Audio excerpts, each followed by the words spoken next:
আসসালামু আলাইকুম রহমতুল্লাহি সুপ্রিয় দর্শক, আপনারা চিনেন এবং জানেন বিশ্বব্যাপী এবং সারা দেশে ভাইরাল যিনি হাফেজ থেকে টিকটকার। আপনারা আমার সাথে অনেক আগেও দেখেছেন তাকে।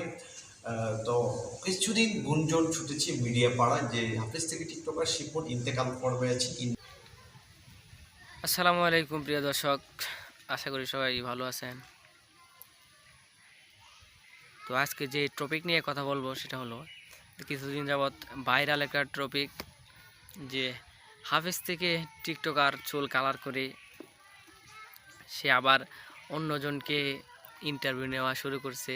কিছুদিন আগে সে ভাইরাল শিপন, যে ও হাফেজ ছিল কিন্তু টিকটকার হয়েছিল, তো ওকে সে ইন্টারভিউ নিয়েছে। কিন্তু এখন সে আবার ভাইরাল টপিকে সে আবার কি টিকটক হয়ে গেছে, টিকটকার শুরু করে দিছে ভাইরাল শিপনের মতো। তো আমার এটা বুঝে আসে না যে সেও এখন একজন টিকটকার, কিন্তু কিছুদিন আগে আরেকজন টিকটকারকে সে বুঝাইছে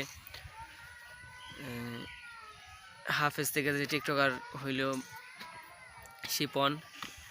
তো আমার মনে হয় যে সে তারা দুজন যে সময় এক ছিল, একই অ্যাওয়ার আর কি, একই লেভেলের।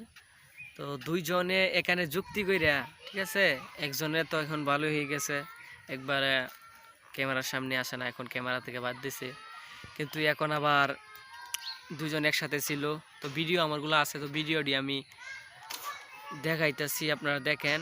তো আমার স্ক্রিনে ভিডিও যেগুলো দেওয়া আছে এগুলোর মধ্যে, তো সে আবার অন্যজনকে, মানে অন্য টিকটকারকে কিছুদিন আগে সে যেই সময় ওয়াজ মাহফিল করতো ওই সময়কার ভিডিও